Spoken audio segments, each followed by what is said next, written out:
देखो सबसे पहले क्या करना है, क्वेश्चन दे रखा है, ये परपथ दे रखा है, ठीक है, ये परपथ दे रखा है विद्युत प्रतिरोध का। उसके बाद हमें क्या करना है, दिए गए परपथ में ज्ञात कीजिए। सबसे पहले क्या करेंगे, ए तथा बी के मध्य प्रतिरोध। तो देखो ए यहाँ लगा हुआ है, बी यहाँ लगा हुआ है, तो केवल ए और बी के मध्य क्या लगाना है, प्रतिरोध, फर्स्ट पार्ट में। सेकंड पार्ट की बात करता है तो परपथ में प्रवाहित धारा, जब परपथ में कितने ओम का प्रतिरोध बह रहा है, प्रतिरोध निकालने के बाद क्या करेंगे, धारा निकालेंगे, क्योंकि हमें वोल्ट का मान दे रखा है, विभवांतर कितना लग रहा है 10 वोल्ट का। थर्ड पार्ट में क्या कह रहा है, ए तथा बी के मध्य विभवांतर, केवल ए और बी के बीच कितना विभवांतर लग रहा है। चलो इसकी बात करेंगे। सबसे पहले क्या करते हैं कि पहले हम इन दोनों परपथों को ले रहे हैं, जब इसको यहाँ से हम सीधा कर देंगे इस तरह से इन दोनों को, तो यहाँ आएगा 4 ओम और यहाँ आएगा 2 ओम। जब भी एक श्रेणी में एक लाइन में लिखे होते हैं तो हमारा तो होता है श्रेणी क्रम। तो यहाँ लिखेंगे फर्स्ट पार्ट में 4 ओम तथा 2 ओम श्रेणी क्रम में हैं।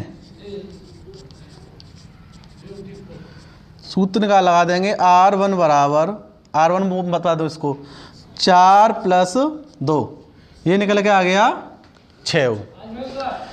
ये तो निकल आया ऊपर वाला, अब निकालेंगे नीचे वाले का। सेम ऐसे ये नीचे आएगा,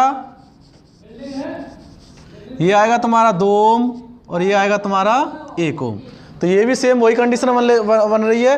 तो यहाँ क्या लगाएंगे, 2 ओम तथा 1 ओम भी श्रेणी क्रम में होंगे। उसके लिए कल इसको मान लो R2, ये R2 निकल का आएगा कितना, 2 + 1 बराबर 3 ओम। जस्ट इन दोनों से मिलकर एक बन गया, जिसका मान कितना आया 6 ओम, ठीक है। इन दोनों को मिलाकर एक बन गया, इसका मिलकर क्या बन गया 3 ओम। जस्ट ये हो गया इसके ऊपर, ये हो गया इसके नीचे। जब ऊपर नीचे हो जाते हैं तो हमारा क्रम होता है समांतर क्रम। इसके आगे क्या लिखना है, R1 या फिर लिखेंगे 6 ओम तथा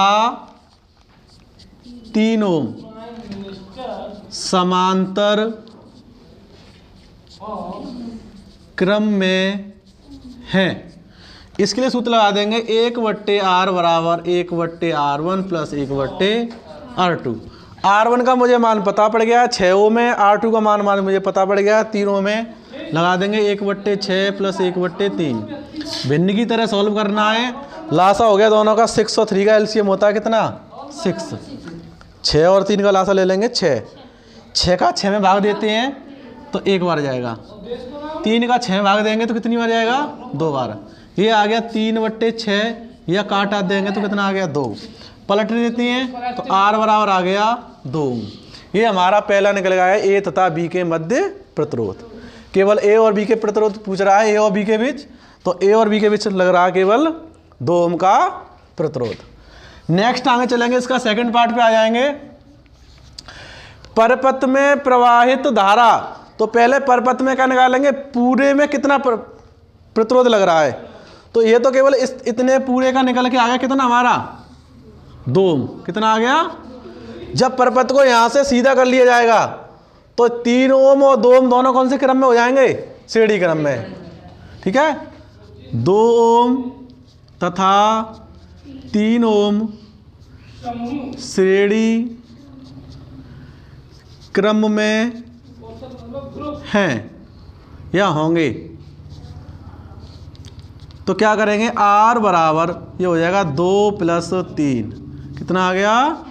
अब हमें मालूम पड़ गया कि पूरे परपथ में कितना ओम की धारा, कितना ओम प्रतिरोध बह रहा है 5 ओम का। उसके बाद दूसरे पार्ट में पूछ क्या रहा है, परपथ में प्रवाहित धारा, प्रतिरोध का मान मालूम पड़ गया 5 ओम और V का मान पता है हमें कितना 10 वोल्ट विभवांतर। तो सूत्र लगा देंगे I बराबर V/V का मान है 10, R का मान है 5 ओम, तो काट के कितना आ गया 5 दूनी ये पता पड़ गई हमें कि परपथ में कितनी एम्पीयर की धारा बह रही है, क्योंकि हमें मालूम होता है धारा का मात्रा कितना होता है, एम्पियर। धारा का मात्रा होता है एम्पियर। इसके 2 पार्ट कंप्लीट हो गए। तीसरे पार्ट पे आएंगे। क्या पूछ रहा है, ए तथा बी के मध्य विभवांतर। कितना पूछ रहा है, ए और बी के मध्य केवल, ठीक है। तो ए और बी के बीच धारा कितनी, प्रतिरोध कितना था केवल ए और बी के। इसमें आर का मान कितना है, 2 ओम, ठीक है। आई का मान मुझे पता ही है कितना है, 2 एम्पियर। सूत्र लगा देंगे V बराबर आई आर।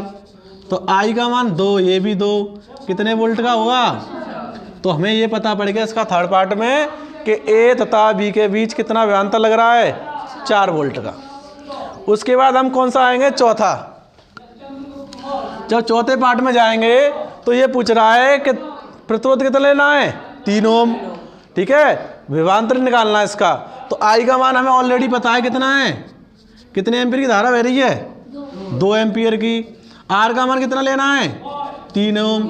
तो यहाँ विभवांतर कितना आएगा, आई आर, वी बराबर आई आर।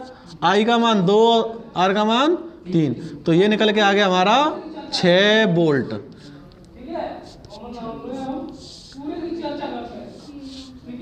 ये हमारे तीनों पार्ट निकल के आ गए। पहला पार्ट निकल गया ए तथा बी के मध्य प्रतिरोध। तो ए और बी के बीच कितना प्रतिरोध निकल गया था, 2, केवल इतने इतने के बीच में। दूसरे पार्ट में ये पूछ रहा था कि परपथ में प्रवाहित धारा। तो पहले हमने क्या किया, परपथ में कुल प्रतिरोध निकाला, कितना प्रतिरोध बह रहा है। तो परपथ में कुल कितना प्रतिरोध बह रहा था, 5 ओम का।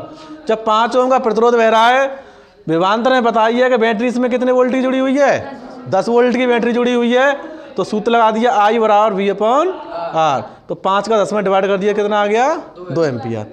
तीसरे पार्ट में दोबारा समझ लो, ए तथा बी के मध्य विभवांतर। हमें ये पता है ए और बी के बीच कितना प्रतिरोध बह रहा है, 2 ओम का। जब ए और बी के बीच 2 प्रतिरोध का बह रहा है, 2 ओम का प्रतिरोध, आई का मान हमें ऑलरेडी पता है। सूत्र लगा दिया V बराबर आई गुणा आर। आई का मान भी 2, आर का मान भी 2, 2 दूनी 4 वोल्ट। लास्ट पार्ट इसका ये कह रहा है कि अगर प्रतिरोध का मान कितना हो, 3 ओम, तो विभवांतर कितना होगा। तो आई बराबर 2 एम्पियर। हमेशा परपथ में जो धारा होती है समान बहती है। तो पूरे परपथ में कितने की धारा बह रही है, करंट बोलते हैं इंग्लिश में इसको, धारा को। तो हमेशा जो करंट रहता है वो समान रहता है। तो आई बराबर 2 एम्पियर दे रखा है और आर का मान इतना लेना है, 3 ओम। तो सूत्र लगाया V बराबर आई आर। तो 2 गुणा 3, तो ये आ गया 6 वोल्ट। ये तुम्हारा क्वेश्चन है अवतार का है। कौन सा क्वेश्चन है, 20वां। आंगिक प्रश्न है 20वां, ठीक है, बता लो।